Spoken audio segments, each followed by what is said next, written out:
Careful down, expected. Know your fundamentals, follow your fundamentals. The most important thing for the Dallas Cowboys is don't underestimate this team. This team has had a lot of injuries, gone through a lot of adversity. Come out here and play fast and don't pretend to build confidence. Like, I think this is a great matchup for the Vikings. I think they do the same.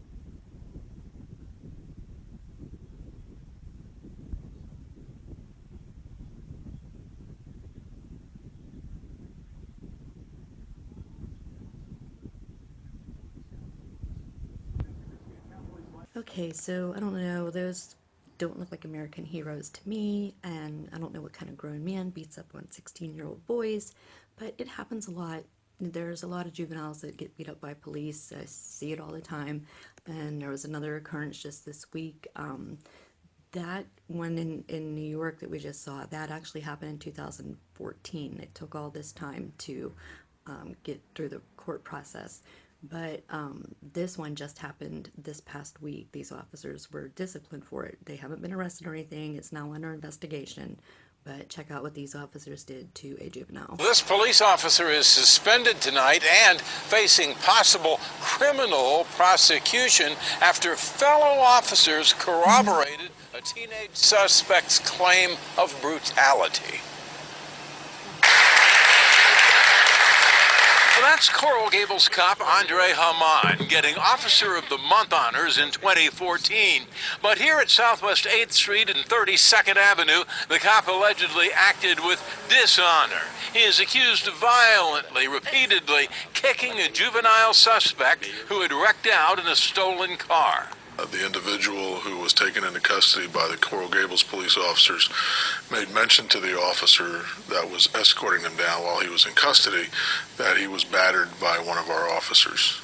But before the juvenile complained about this cop's alleged abusive behavior, other officers back at the scene were reporting it.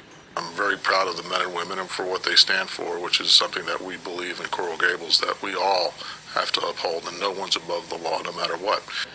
Okay, so as you see, that officer was looked at in high regard at one time in the community's eyes. Oftentimes, these officers who get caught doing this stuff have been given medals, been Officer of the Month, whatever. And what's really sad is it happens a lot, believe me, especially in the inner cities. They get medals and awards and promotions after they beat somebody or kill somebody. True stuff. In Baltimore, there was a shooting the day after Thanksgiving, and this is a prime example of that. Baltimore, first of all, has had a past with doing this kind of thing. The Freddie Gray trial, when the 6 officers were charged with Freddie Gray's death, nobody was found responsible. Everybody was let off, and the city actually gave 2 of those cops awards. Like, what a slap in the face to the community. It's crazy.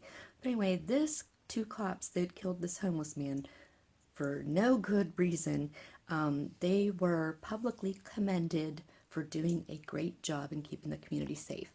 Now, supposedly, this homeless man was threatening people with the 2 knives that he had in his hand that I can't see, so they weren't like butcher knives or machetes.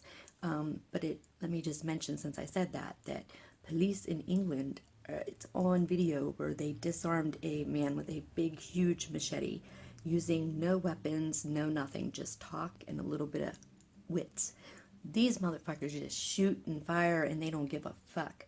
And the reason why is because they live in the suburbs. They don't like the people that they are policing. They drive into the inner cities and police these neighborhoods and make a decent salary, but they can't relate to the people. They don't like the people. They don't care about the people, and they don't see them as people. So they just shoot them. This homeless man was well known in the community. Everybody liked him. And if the cops actually worked in the same communities they police, they would have known this guy and been able to talk him down. The people in the area were upset. I follow a lot of activists in Baltimore, and 3 of them happened to be in the area right after and did a live feed on Facebook. And I'm telling you, this community was angered that these police officers shot the man. And you can hear people in the video saying, why didn't they just tase him? They claimed that they did shoot a taser, but it was ineffective. I didn't see that. But anyway, the shooting, nobody was afraid of this guy because, like, Commissioner Davis came out and said, well, he was threatening the other shoppers. You know, it was Black Friday. Nobody was afraid. They were mad. They were like, why did you do that to him? And it was really upsetting for them. And so they came out and put the body cam footage out, and they truly believe that I don't know if they truly believe they did a great job, or if they're just this brazen and blatant and just don't give a fuck, and are like, fuck you, look what we did. I'm starting to wonder. Baltimore is one of the dirtiest. Anyway, look at what they did to this homeless guy. He was a drunk guy. It was the day after Thanksgiving. He was dancing with 2 knives, and see if you think he deserved to get shot dead. I don't think so. East Baltimore. He was just doing his little dances. He might have been drunk. He was a little intoxicated. 3 uniformed officers responding to a 911 call about a man holding knives. 42, hold it. 1061.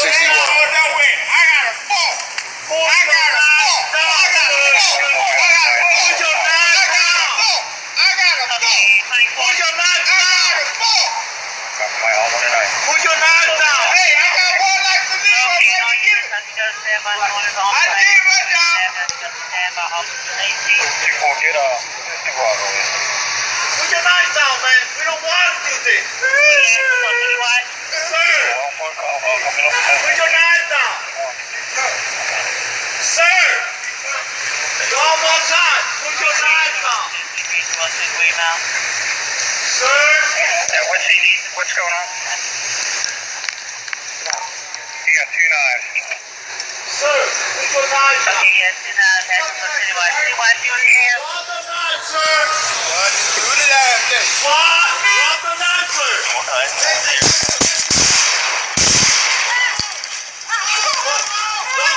Drop the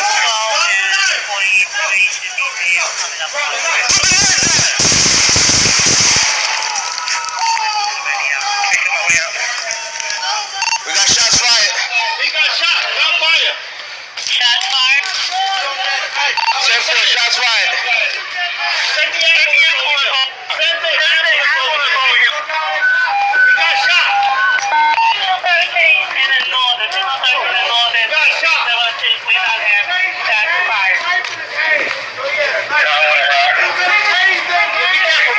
Watch your blood.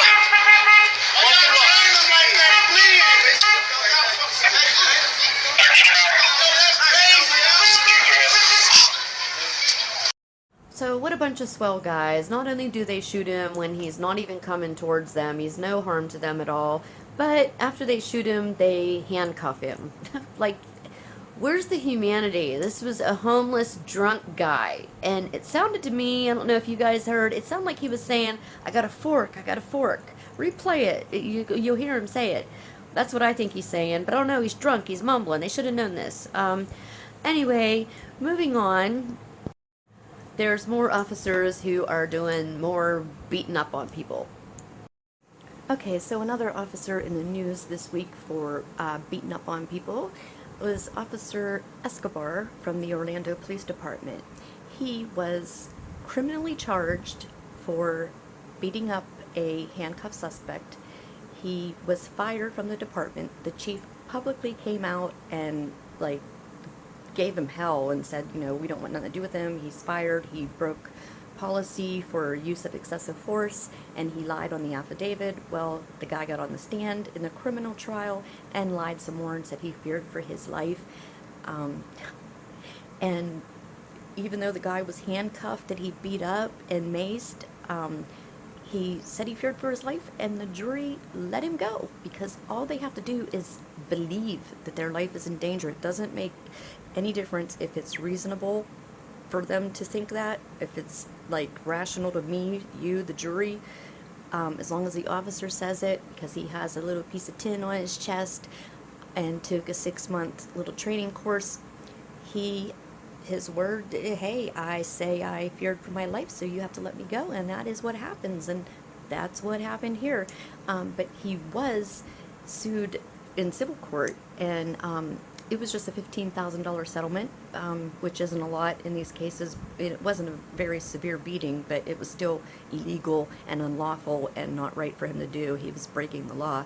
But the city taxpayers have to pay that, you know. Whenever the city gets sued, it's the taxpayers.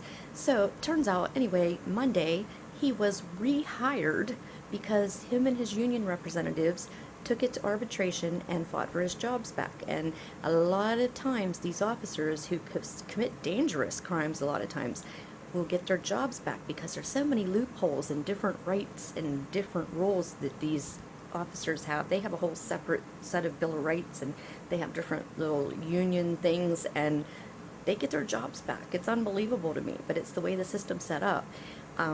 So anyway, he got his job back Monday. So not only do the citizens of Orlando have to pay for the $15,000 for him beating this guy's ass while he was handcuffed, but they have to pay 2 years full of back salary while he sat at home on his ass while other people had to go through the hassle of all these courts and litigations and all these processes. So anyway, this is what he did. Let me show you the footage that the neighbors took of him beating up this handcuffed guy. Now what he's saying, you can't really hear it real good, but I listen hard. He's saying, I'm a cop. What's he say? Do you understand, motherfucker? Do you understand? And he keeps repeating that as he's punching him in the head while he's cuffed. Another hero.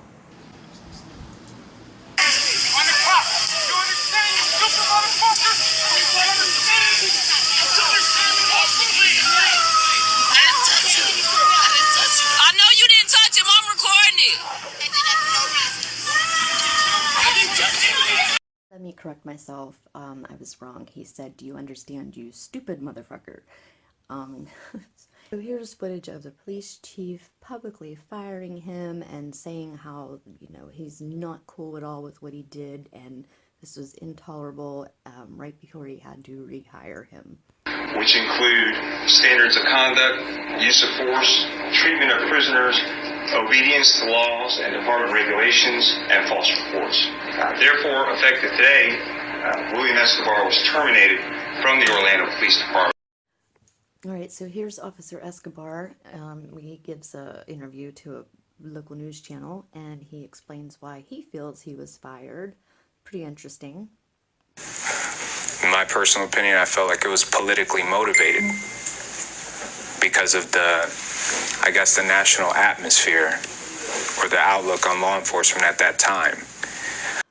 Okay, so of course it is not his fault for beating up a handcuffed man and totally losing his temper, acting unprofessional, and breaking the law. It's the people who are mad about police doing what he did. It's all their fault, and all the attention they're bringing and all the heat they're bringing on the poor police. So I did what I do best, is to fight for what's right,